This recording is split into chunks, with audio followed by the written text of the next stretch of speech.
Boa noite a todos, que a graça e a paz seja com cada um de nós essa noite.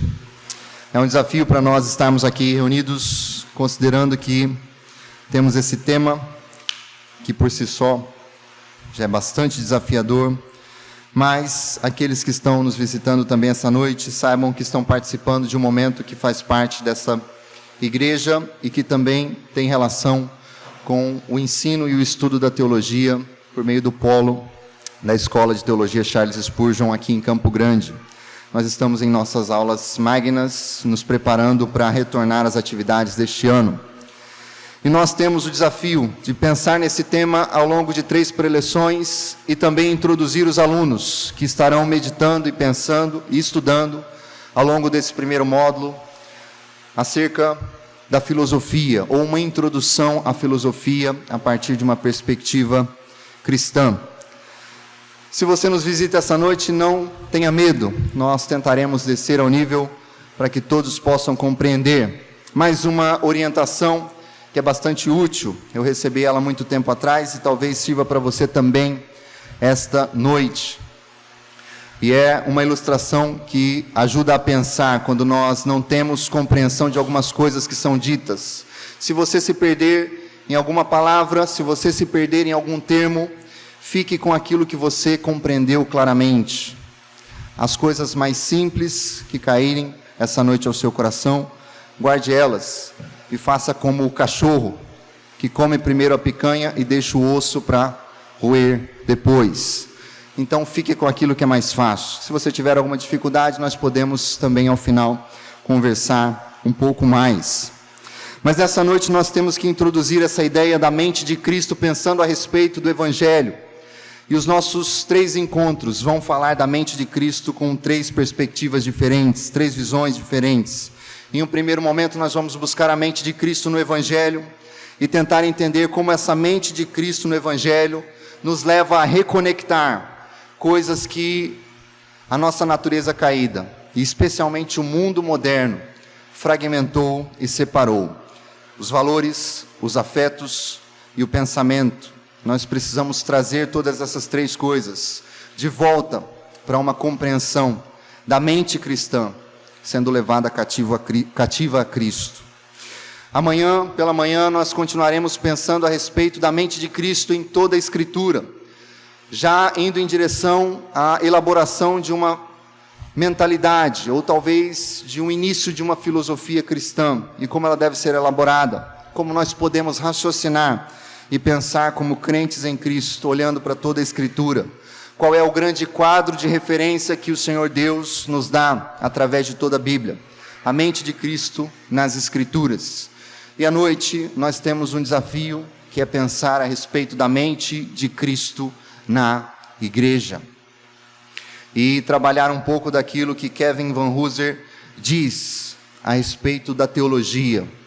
E nós temos muitas vezes mentes teológicas que não estão fazendo parte de corpos eclesiásticos. E a teologia visa o serviço à igreja. E nós precisamos pensar nisso. Então hoje o nosso desafio é pensar na mente de Cristo no Evangelho. Eu quero que você volte comigo e mantenha a sua Bíblia aberta em 1 Coríntios, no capítulo 2. Nós já lemos essa perícope, mas nós vamos ler um pequeno verso que serve de base e deu base para tudo aquilo que nós vamos pensar ao longo dessas preleções. 1 Coríntios, capítulo 2, verso 16. Leemos mais uma vez, acompanhe na sua versão enquanto eu leio. Pois, quem conhece os pensamentos do Senhor? Quem sabe o suficiente para instruí-lo? Mas nós temos a mente de Cristo. Vamos orar mais uma vez? Pai bendito, nós te agradecemos por essa noite, por esse tempo oportuno aqui. E eu peço a Deus que o Senhor tenha misericórdia de mim, dos meus irmãos. Nós carecemos da visitação do Teu Espírito. Nós precisamos da iluminação do Teu Espírito, para que todo pensamento seja cativo a Cristo. E sendo levado cativos a Cristo nas regiões celestiais, possamos usufruir e desfrutar de tudo aquilo que o Senhor tem para nós por meio do Teu Filho. Nos ajuda, Deus, a entender a largura, a profundidade, a dimensão do Teu grande amor e da preciosidade do Evangelho do nosso Senhor e Salvador, da Sua obra em nosso favor, da Sua graça que nos conquistou e que hoje, nessa noite, precisa mais uma vez avançar em nosso coração, em nossa compreensão e em nossas mentes. Nos ajuda, Deus. Em nome de Jesus Cristo, nós oramos. Amém e amém. Eu gostaria de iniciar a nossa reflexão, considerando que quando nós vamos para esse texto em 1 Coríntios, nós estamos diante de um apóstolo que está voltando, retornando para uma igreja que ele plantou, mas essa igreja tem se afastado do Evangelho de Cristo.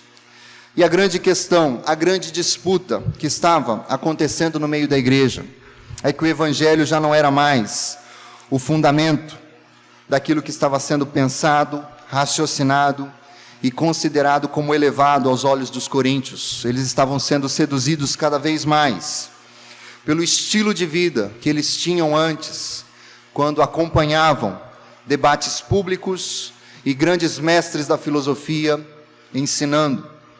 E o apóstolo Paulo vai desde o primeiro capítulo, e em toda a epístola, ele leva os coríntios a refletir mais uma vez sobre o Evangelho.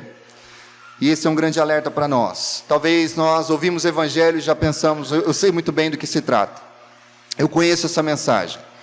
Mas o grande desafio para nós essa noite é entender se o Evangelho tem moldado as nossas mentes, se o Evangelho tem penetrado ao mais profundo da nossa existência, onde os nossos valores, os nossos afetos e o modo como nós raciocinamos, se tudo isso tem sido levado cativo a Cristo Jesus.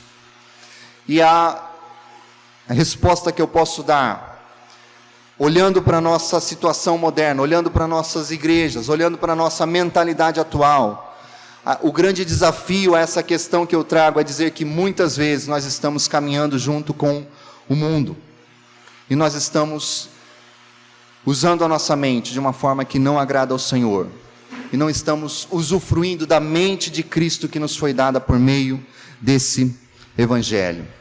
Eu vou trazer aqui uma primeira questão que pode parecer estranha para você, mas se em algum dia você tivesse que entrar em um avião, e as pessoas que são responsáveis por aquele voo perguntassem para você, olha, nós estamos aqui tendo que tomar uma decisão, qual das duas asas nós vamos usar hoje?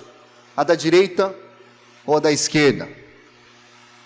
Você se sentiria confortável nesse voo? Você continuaria nesse voo? E eu trago essa ilustração para dizer que muitas vezes a mentalidade cristã ela está fragmentada. E o desafio para nós aqui afeta a todos. Se você já vem de uma matriz mais tradicional, conservadora, se você já caminha com a Bíblia, talvez você tenha uma visão muito elevada da mente, do raciocínio, da cognição, do papel das doutrinas. E isso é bom. Essa é uma das asas do avião. Mas existe o outro lado.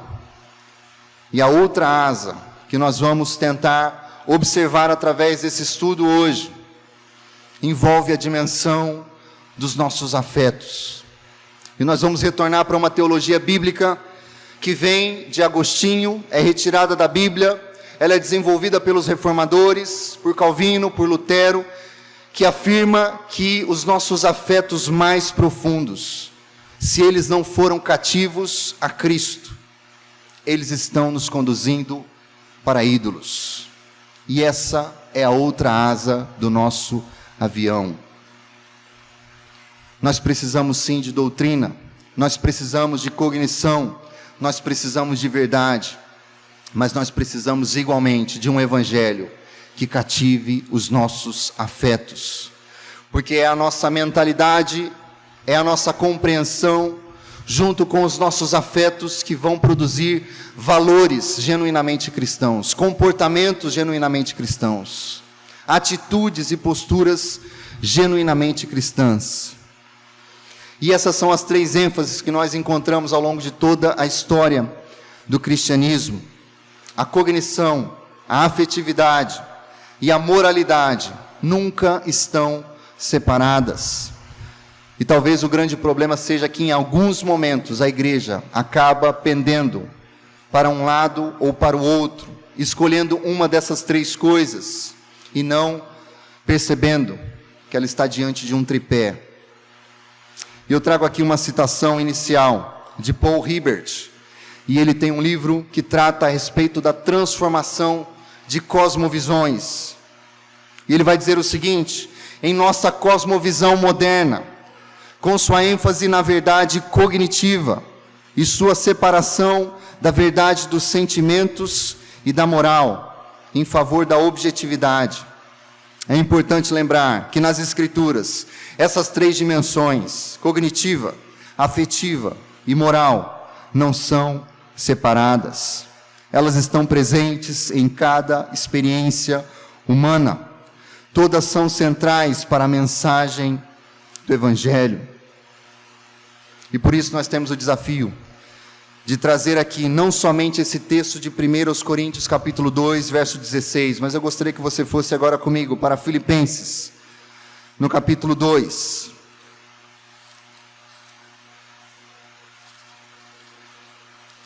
Filipenses, no capítulo 2, o verso 5, que está em uma passagem anterior àquela que nós cantamos na canção inicial. Filipenses capítulo 2, verso 5. E essa passagem tem algumas traduções diferentes. Eu vou ler uma tradução, mas se os irmãos tiverem uma tradução diferente, nós precisamos pensar a respeito de um termo. Tenham a mesma atitude demonstrada por Cristo Jesus. Alguém tem uma versão diferente? Sentimento, modo de pensar. Matamos a questão. Sim, em 1 Coríntios capítulo 2, verso 16, nós temos Paulo falando da mente de Cristo, nous, compreensão intelectual, compreensão e julgamento da verdade, raciocínio. Aqui nós temos a frônesis, a mente de Cristo, segundo algumas versões mais antigas, tratando de outra coisa. Essa mente de Cristo trata de uma disposição da mente, de uma inclinação dos afetos, que produz sentimentos, que produz uma atitude, é um modo de pensar. Isso aqui é apenas para introduzir e dizer que, irmãos, nós não devemos, como igreja do Senhor, como povo do Senhor, escolher qual das 2 asas é mais importante. As 2 são importantes. E para a nossa geração é ainda mais desafiador, porque talvez se você foi criado em uma igreja cristã, nós estamos falando de 2 asas que talvez você nunca tenha usado, ou não tenha usado tanto quanto deveria. É difícil trazer as pessoas para raciocínios mais densos, mais profundos. É difícil despertar os afetos para que sejam coerentes com a mensagem do Evangelho, porque muitas vezes o nosso cristianismo não passa de um cristianismo de valores, de comportamentos, de atitudes, de padrões que nós repetimos semana após semana, e isso tem o seu valor, mas a grande questão que nós estamos trazendo aqui essa noite, é que os valores, os afetos e o raciocínio não podem ser separados de uma mentalidade cristã. Isso é premente, isso é importante, isso é fundacional, porque talvez nós corremos o risco de não desfrutar do poder do Evangelho, e de ter pessoas em nossas igrejas que passaram anos e anos somente olhando para a fé cristã como um mero exercício de valores, ou como um mero exercício de sentimentos, ou como mero exercício de pensamentos elaborados, de doutrinas e de raciocínios e de coisas teológicas que eu preciso pensar. E essas três coisas caminham juntas. Se de um lado existe o risco da parte cognitiva nos conduzir para um intelectualismo árido, do outro lado nós temos um cristianismo que só diz respeito a sentimentalismo. Mas existe também o perigo de um cristianismo que só é baseado em certos padrões e comportamentos. E eu me lembro com muita tristeza de uma vez ouvir de um rapaz que foi criado em uma igreja. A família o levou a vida toda para a igreja. Mas ele disse abertamente, em um momento de oração, quando estávamos juntos, que ele já não acreditava mais em Deus. Ele poderia ir na igreja, ele daria a paz do Senhor para todos os irmãos ali, as pessoas veriam ele, pensariam que ele era um crente em Cristo, mas ele estava reconhecendo naquele momento: eu não acredito em Deus. Era um hábito, era um comportamento, e talvez existam valores que são inegociáveis para alguns de nós, mas a nossa mensagem precisa ir mais a fundo, ela precisa cativar a nossa mente, ela precisa desenvolver os nossos afetos. E aqui uma citação de um pregador inglês não conformista do século XVIII, John James. Ele tem um livro chamado A Mente de Cristo, um estudo que foi publicado como livro. E ele vai dizer o seguinte: a verdadeira piedade é, em suma, ser de uma mente correta. E para Hibbert, como nós citamos no início, a verdadeira transformação operada pelo Evangelho, ela vai lidar com 3 níveis: o nível cognitivo, o que você crê; o nível afetivo, os seus sentimentos, o que você deseja, o que você despreza, as coisas com as quais você lida com indiferença; e o nível avaliador, o nível das normas, o nível da moralidade. A conversão envolve todas essas 3 áreas. Mas talvez você ache que eu estou indo longe demais, porque o nosso tema era a mente de Cristo. E esse é o segundo problema que nós precisamos tratar essa noite, para limpar o terreno e para avançar um pouco mais. Porque a definição bíblica mais simples a respeito de mente está muito relacionada com a palavra coração no Antigo Testamento. E a nossa mentalidade moderna talvez desprezou a ideia do coração, associando somente aos sentimentos. Mas o coração no Antigo Testamento é a sede, é a morada da personalidade humana, com seus pensamentos, com seus afetos e com seus valores. E eu vou passar aqui por alguns trechos. Se você tiver agilidade com a sua Bíblia, por favor, aperte os cintos, nós estamos erguendo o avião e nós vamos seguir por eles. Gênesis 6, verso 5. Eu quero que você acompanhe comigo. Gênesis 6, verso 5. Para que você perceba que o coração, no Antigo Testamento, está mais ligado ao centro da personalidade humana, com seus desejos, com seus raciocínios, com a sede dos seus valores mais profundos. Gênesis 6:5, toda a imaginação dos pensamentos do seu coração era só má, continuamente. Toda a imaginação vem de um local, dos pensamentos do seu coração. Gênesis 8, verso 21, avance mais um pouco. Agora nós temos a palavra do Senhor, e Deus dizendo, mais uma vez utilizando o termo coração: e disse o Senhor em seu coração, Gênesis 8, 21, não tornarei mais. E o texto segue, e disse o Senhor em seu coração. O coração, a terminologia do coração está sendo empregada para dizer que Deus estava falando, raciocinando e pensando a partir do seu coração. Mais à frente, Gênesis 17, 17. Então Abraão disse no seu coração: a um homem de 100 anos há de nascer um filho. Abraão considerou e disse no seu coração. Mais à frente, Gênesis 20, verso 6.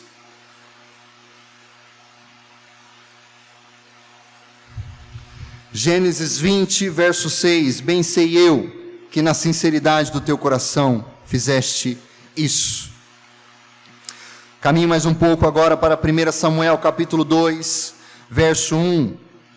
Talvez uma aplicação que enfatiza aquilo que nós queremos aplicar somente ao coração, a alegria, a exultação.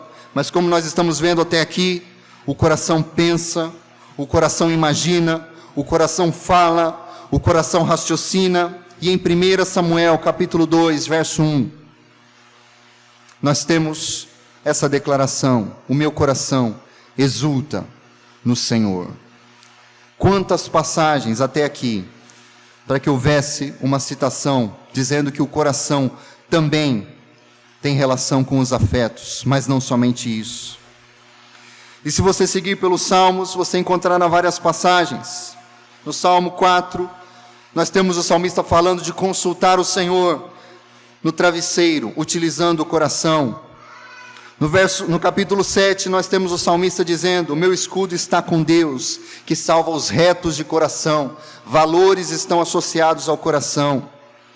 Mas por favor, abra comigo Isaías 44, verso 18, para nós encerrarmos apenas essa breve apresentação, dizendo que, como nós vimos, a mente de Cristo se aplica tanto a compreensões e raciocínios, como também uma atitude, a uma postura, a sentimentos, a uma atitude de mente. Nós vemos que na teologia do Antigo Testamento, o coração diz respeito a muito mais do que meros sentimentos. Isaías 44, verso 18. E assim diz a palavra do Senhor: nada sabem, nem entendem, porque se lhe untaram os olhos para que não vejam, e o coração para que não entendam. E nenhum deles considera em seu coração, e já não tem conhecimento nem entendimento. E o alerta do profeta Isaías fala que o problema da cegueira espiritual do povo é porque o seu coração não entendia, o seu coração não considerava, no seu coração não havia entendimento e não havia compreensão da vontade do Senhor. E para que a gente desça um pouco mais, para um nível que você possa compreender e aplicar essas 3 dimensões daquilo que nós estamos chamando da mente cristã. E esses 3 níveis que nós falamos: uma dimensão cognitiva, uma dimensão afetiva e uma dimensão moral.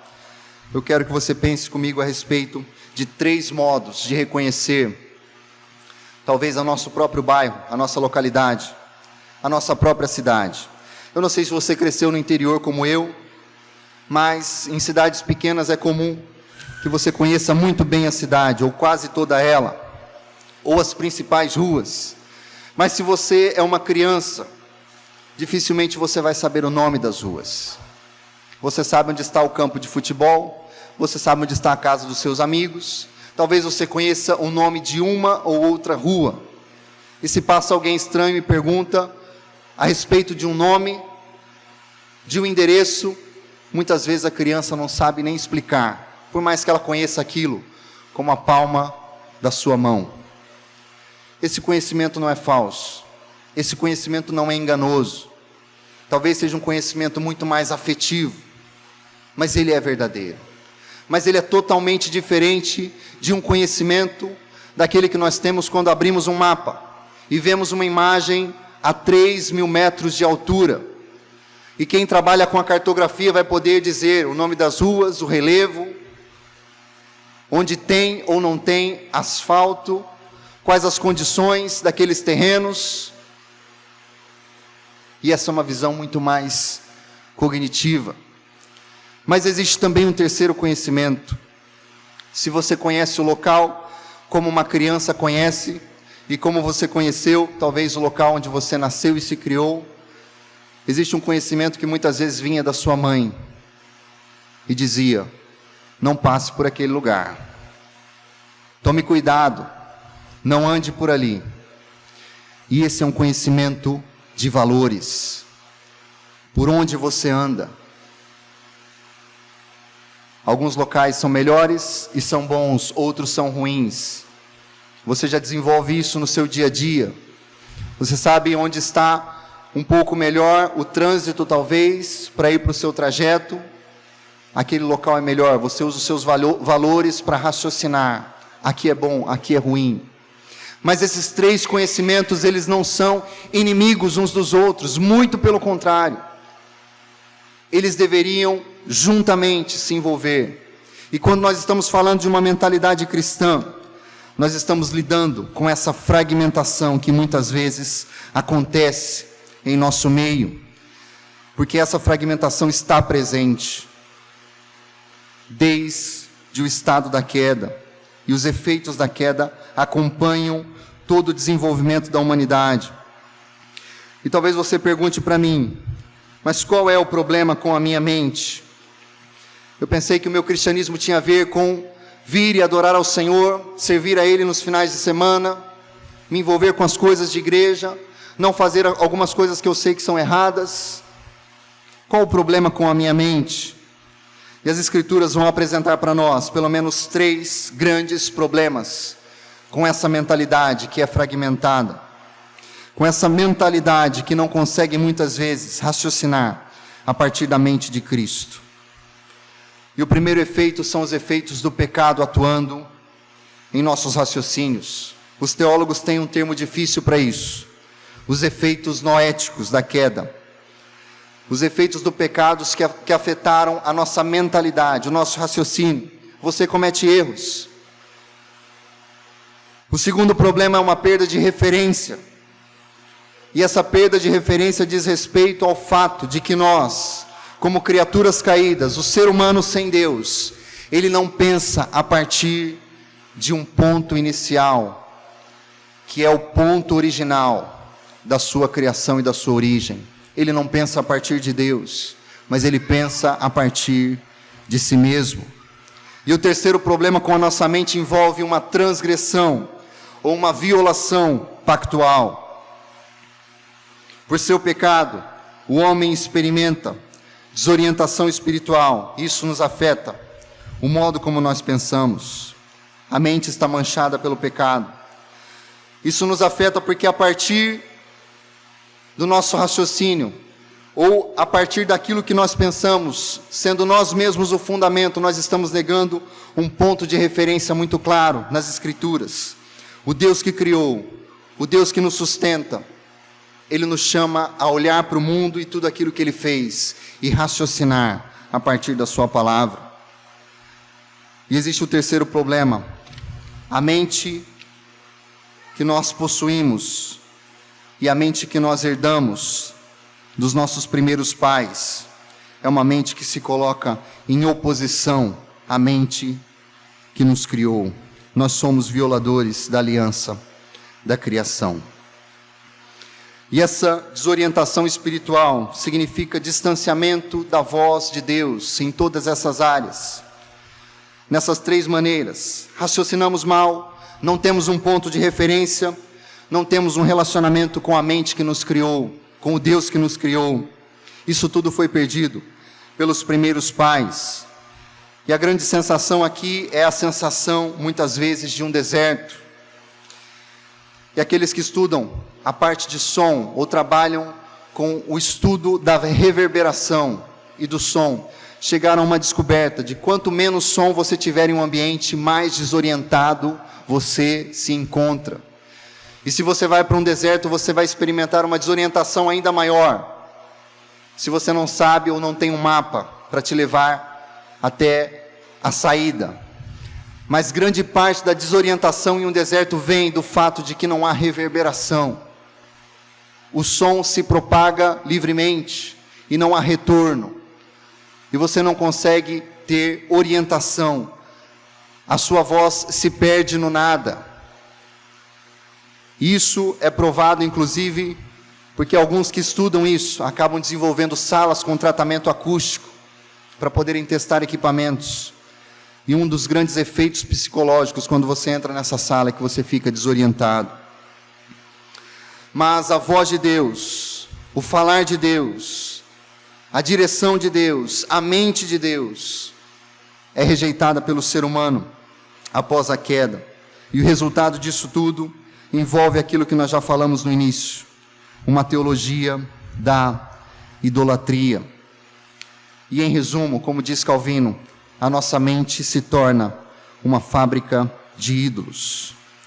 E ele diz também, cada um de nós é, desde o ventre materno, esperto ou um expert em inventar ídolos. E você já parou para pensar o que é um ídolo?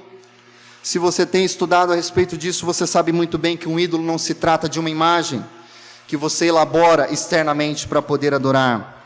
Mas, biblicamente falando, um ídolo é, em termos bíblicos, alguma coisa que não Deus, na qual empregamos o nosso coração, que nos motiva, nos controla, nos governa, alguma coisa a qual servimos.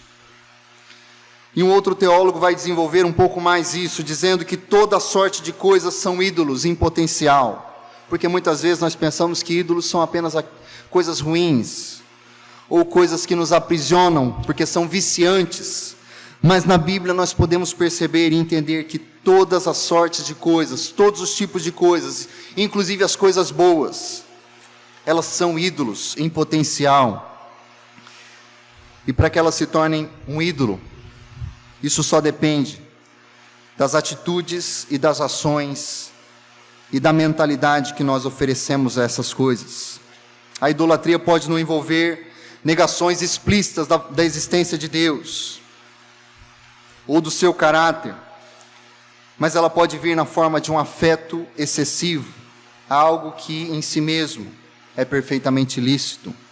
Um ídolo pode ser um objeto físico, uma propriedade, uma pessoa, uma atividade, uma posição, uma instituição, uma esperança, uma imagem, uma ideia, um prazer, um herói, ou qualquer outra coisa que possa substituir a Deus. E como essas coisas substituem a Deus, como nós já falamos, essas coisas nos motivam, nos controlam, nos governam. E muitas vezes, se você quer encontrar ídolos no seu coração, pense nas suas motivações mais profundas, nos seus desejos e ambições mais profundos, nas suas motivações, mas também nos seus medos e temores.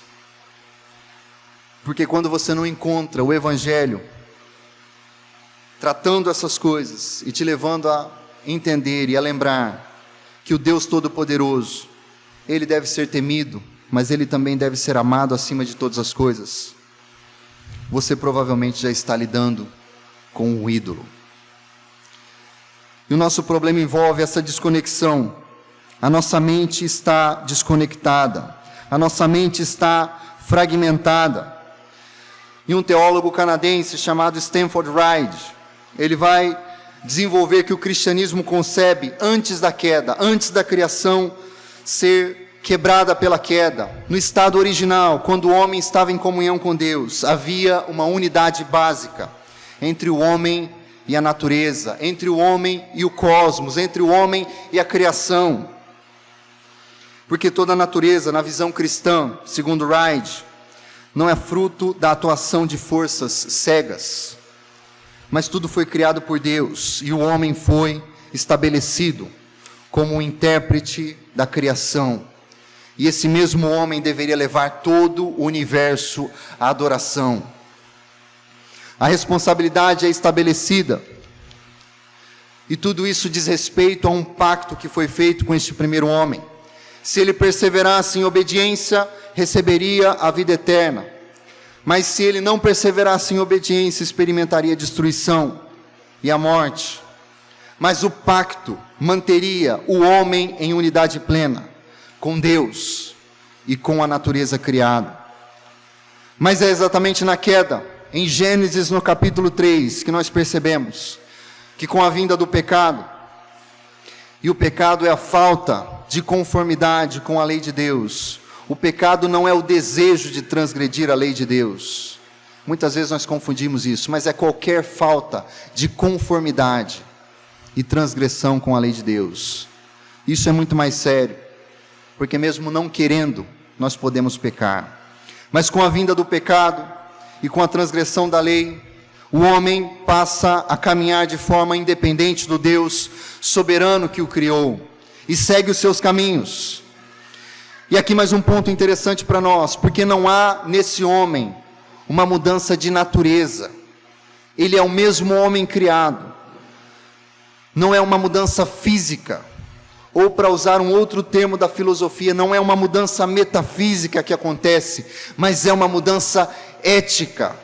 É uma reorientação da sua mente, dos seus afetos, dos seus raciocínios. Esse homem que quebra a aliança, que viola a aliança, experimenta uma redefinição ética que afeta tudo à sua volta e a si mesmo. E nós resumimos isso nesse trecho bíblico. Em Adão, todos morreram. O homem não deixou de ser homem, mas agora ele não possui aquela verdadeira fé e o verdadeiro amor que possuía por seu Criador. E ele passa a projetar a si mesmo em todas as coisas e em todas as suas atividades. Ele continua tendo reações, ele continua tendo sentimentos humanos, mas ele projeta a si mesmo em todas as suas esferas de atividade. A interpretação desse homem caído envolve projetar a si mesmo, e projetar a si mesmo para compreender o mundo. Tudo passa a ser uma projeção do seu ego. O homem caído estabelece outros deuses para tentar se relacionar consigo mesmo e com o mundo à sua volta. Isso nós podemos perceber que vem de toda a humanidade caída até aqui. Os primeiros povos primitivos passaram a crer em forças ocultas que animavam a natureza, animavam a si mesmos. E essa é a origem do animismo, uma visão teológica do mundo.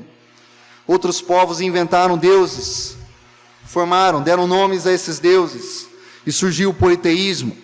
Os gregos estabeleceram os seus ideais como valores absolutos, e os valores mais desejáveis, os valores supremos da sua filosofia.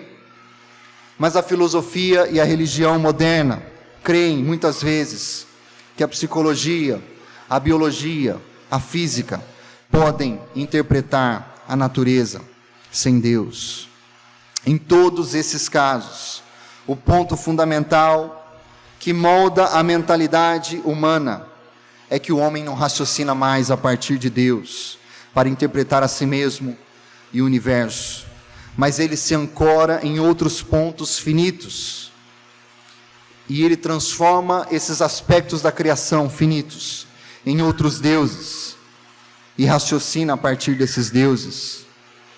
Mas esses deuses que ele cria, que ele projeta, que ele imagina, são finitos, são incertos, e frequentemente dependem das ações do homem e também da natureza. E para o homem caído existem 3 independentes últimos: Deus, a natureza e ele mesmo. E toda essa fragmentação que vem com a queda afeta profundamente o modo como nós pensamos. Para que nós caminhemos aqui para a parte final, nós estamos apenas preparando o terreno para algumas outras considerações posteriores. Francis Schaeffer, um teólogo, talvez um dos maiores teólogos do século XX, ele explica que a mente do homem moderno se desenvolveu em 2 andares. Existe um andar superior, onde o homem moderno acredita que estão as realidades objetivas que ele pode compreender com a sua mente. E aí está a filosofia, a ciência, a academia e todo tipo de raciocínio. Mas no andar inferior, nós temos os valores subjetivos. E aqui nós colocamos tudo: os afetos, os valores pessoais, as escolhas de crença, a religião. E o homem moderno raciocina dessa maneira. E por isso, para o nosso mundo, para o mundo moderno, ou para esse mundo pós-moderno que nós estamos, a cognição e o raciocínio pertencem ao andar superior. São os campos da objetividade. As questões religiosas têm a ver com aquilo que não pode ser provado cientificamente. Por isso estão no campo das escolhas pessoais. São subjetivos. E essa fragmentação, segundo Schaeffer, é também um reflexo da queda, especialmente dos efeitos da queda se desenvolvendo na modernidade. Mas para o nosso interesse aqui, e o que nós queremos tratar nessa noite, é apontar para a obra restauradora de Cristo, que reconecta aquilo que o pecado separou e unifica aquilo que a queda fragmentou. Nós não vamos avançar muito, mas eu gostaria que você pensasse em pelo menos 3 áreas da sua vida. Talvez nós que estamos aqui essa noite somos muito bons em algumas doutrinas. E se nós fizéssemos um questionário aqui, talvez as notas seriam muito altas. Mas eu gostaria de demonstrar o quanto nós precisamos avançar para algumas outras áreas, em que muitas vezes nós temos dificuldade de ter uma mentalidade cristã, desenvolver os afetos, desenvolver os valores e desenvolver raciocínios que sejam bíblicos, coerentes e, acima de tudo, reflitam a mente de Cristo nessas áreas. E o primeiro exemplo que eu trago envolve a vocação. Você já parou para pensar a respeito de vocação, de trabalho, daquilo que Deus te chamou para ser e para fazer neste mundo que Ele criou, e Ele sustenta, e Ele diz que você deve refletir a glória dEle, servindo neste mundo? Porque se você não se preocupa com isso, talvez eu tenha que te dar más notícias essa noite. Você pode ser alguém muito ortodoxo nas suas crenças racionais, naquilo que você entende cognitivamente, no centro da sua fé. Mas talvez exista um outro ídolo moldando o seu raciocínio quando se trata da sua vocação. O que eu devo fazer, pastor, com respeito ao trabalho? Já parou para pensar naquilo que está no profundo do seu coração? Aquilo que muitas vezes você pensa, cogita, deseja, e que também é confirmado por outras pessoas, como algo que você tem aptidões, que você tem talento? Saiba que essa era uma das áreas centrais na teologia dos reformadores, porque envolvia viver para a glória de Deus. E por isso os reformadores diziam que o sapateiro não está em condições piores do que o clérigo, do que o pastor, porque ele está servindo a Deus com a sua vocação.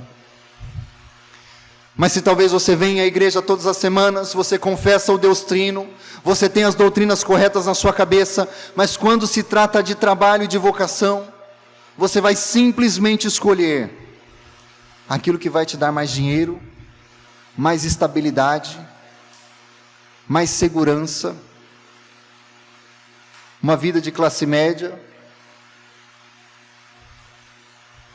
Mas a mente de Cristo vai te perguntar: o que Deus te chamou para fazer? O que Deus te chamou para ser no mundo que Ele criou? Talvez seja se projetar em uma carreira onde você chegue no topo e você tenha reconhecimento dos seus pares. Isso tudo o mundo com seus ídolos já diz. Mas a mente de Cristo te chama a pensar o que Deus te chamou para fazer. Então talvez você comece a semana como um cristão sólido, mas termine a semana junto com Darwin, lutando pela sua sobrevivência. E o Deus Darwin diz que trabalho diz respeito apenas à sobrevivência pessoal, não à adoração, não ao serviço cristão, a Deus e ao seu semelhante. Se nós avançamos um pouco mais para o campo do casamento, quantas dificuldades nós temos? Nós podemos falar que somos contra certas práticas e certas coisas que ferem o casamento. Mas quantos de nós, no meio da igreja, ainda acreditam no mito, que não está na Bíblia, ele é um mito, da compatibilidade? Nós somos incompatíveis?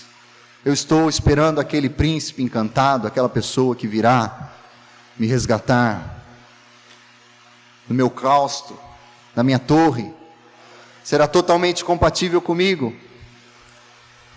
E essa é uma grande mentira. A Bíblia não ensina isso. A Bíblia diz, inclusive, que o casamento, ele é um reflexo de dois grandes opostos, um Cristo santo e uma igreja pecadora. O casamento reflete essa beleza. E talvez você possa estar caindo em outro erro, que também é bastante comum a respeito de casamento. Primeiro eu ganho o mundo, primeiro eu alcanço as posições que eu tenho que alcançar, primeiro eu chego no topo da minha carreira, depois eu me caso. A mente de Cristo te pergunta: essa é a visão que você tem de algo que é tão elevado aos olhos de Deus? De algo que é tão sublime aos olhos de Deus, a ponto do apóstolo Paulo dizer que é um mistério tremendo você ver o Evangelho representado por meio do casamento? Não é a mente de Cristo que nos ensina isso. Se nós avançamos um pouco para a família, nós temos agora uma enxurrada de pessoas redescobrindo a importância de ter filhos, de criar filhos. Glória a Deus, como isso é maravilhoso.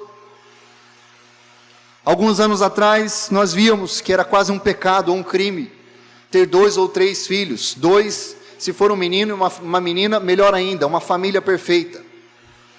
Encerra, tá bom por aí. Agora nós vemos mais e mais famílias redescobrindo a bênção que é ter filhos. Outros estão redescobrindo a bênção que é criar filhos, instruir filhos, sejam eles crentes ou não, e glória a Deus por isso. Mas existe um alerta também. O quanto desse raciocínio está sendo moldado pelas Escrituras, porque muitas vezes nós também caminhamos nas ondas que aparecem à nossa volta, e não nos preocupamos que o Espírito Santo deve sim levar cativo a nossa consciência e nos conduzir. E algumas verdades sobre criação de filhos são maravilhosas e devem ser recuperadas e retomadas. Mas eu lembro de um artigo interessante, porque muitas vezes nós nos preocupamos, principalmente pastores e líderes, que a família seja sacrificada no altar do ministério. Mas o outro risco também é verdadeiro. O ministério cristão, a sua mentalidade cristã, pode também ser sacrificada no altar da família. E eu me lembro de um pastor falando sobre isso acontecendo na sua casa. E ele estava num momento sublime, que era o momento do culto doméstico. E ele vai abrir a Bíblia e ele vê os filhos e a esposa totalmente desanimados, já cansados, e ele nem começou a falar. E ele fica irritado com aquilo e grita na mesa: vocês não percebem a importância disso? E quando ele para, escuta a sua própria voz, a arrogância com que ele falou tudo aquilo, ele diz que naquele momento, ele sacrificou a família no altar do culto doméstico. Ele passou por cima da sua família. Não havia semelhança com Cristo ali. Uma coisa boa estava se tornando um ídolo. E os ídolos, como eu falei, despertam os nossos afetos mais profundos, a nossa ira mais profunda quando eles são desapontados, quando eles falham, quando eles fracassam. E eu gostaria de concluir com algumas questões para nós encerrarmos nessa noite. Quando nós olhamos para tudo isso, para a mente de Cristo, para o desafio que é viver essa unidade tão profunda entre valores, afetos e pensamentos, será que você pode dizer que tem experimentado isso por meio do Evangelho na sua vida? Você tem vivido uma vida cristã fragmentada, porque não percebe a necessidade do Evangelho operando mudanças, talvez em seus pensamentos, talvez em seus afetos, e muito mais do que nos seus valores, porque você se acomodou com alguns hábitos, e você foge de alguns pecados que são grosseiros, mas os seus pensamentos e os seus afetos não estão em Cristo. Em qual área da sua mente você precisa de mais investimento? Para rejeitar a idolatria, para rejeitar os ídolos que talvez você já esteja cultivando ou já tenha cultivado ao longo de toda a sua vida. Mas uma pergunta para nós, e ainda mais poderosa: você reconhece que Cristo é suficiente? Que Cristo tem algo a dizer a respeito dos seus afetos mais profundos, que Cristo tem algo a dizer acerca dos seus raciocínios mais profundos, que Cristo quer produzir uma vida com valores profundos, mas esses três aspectos estão cativos a Cristo Jesus, na sua compreensão de cristianismo, na sua visão do que é ser cristão. E nós vamos parar por aqui. Amanhã nós temos que avançar um pouco mais, identificando alguns aspectos da cosmovisão cristã nas Escrituras. Mas por hoje, o nosso desafio é esse: reconectar em Cristo os valores, os afetos e os nossos pensamentos mais profundos. O Senhor tem algo a dizer a respeito de todas essas coisas. Vamos nos colocar em pé e vamos orar.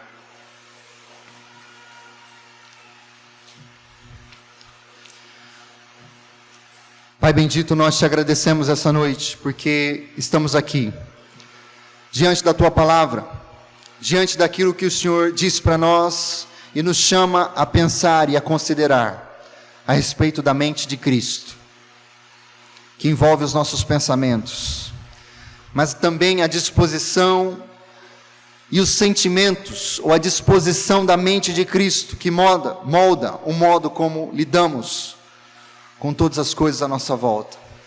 E eu peço a Deus que o Senhor tenha misericórdia, porque muitas vezes nos inclinamos para uma coisa e nos esquecemos das outras. Muitas vezes queremos viver a nossa vida cristã aos finais de semana, enquanto ao longo da semana sacrificamos em outros altares e raciocinamos a partir de outras mentes que não a mente do Senhor. Traz esclarecimento aos meus irmãos, traz mentalidade cristã a mim e a todos nós aqui e ao teu povo, traz compreensão da tua vontade, ó Deus, porque nós somos os teus cativos, nós fomos aprisionados pelos teus laços de amor, e não há nada fora da nossa existência que seja desprezível aos teus olhos. Alcança, ó Deus, com a Tua Palavra e com o Teu poder, todo o nosso ser. Nós clamamos no nome santo e precioso de Jesus. Dá-nos uma mente como a mente do Teu Filho. É no nome dEle que nós oramos agradecidos. Amém e amém.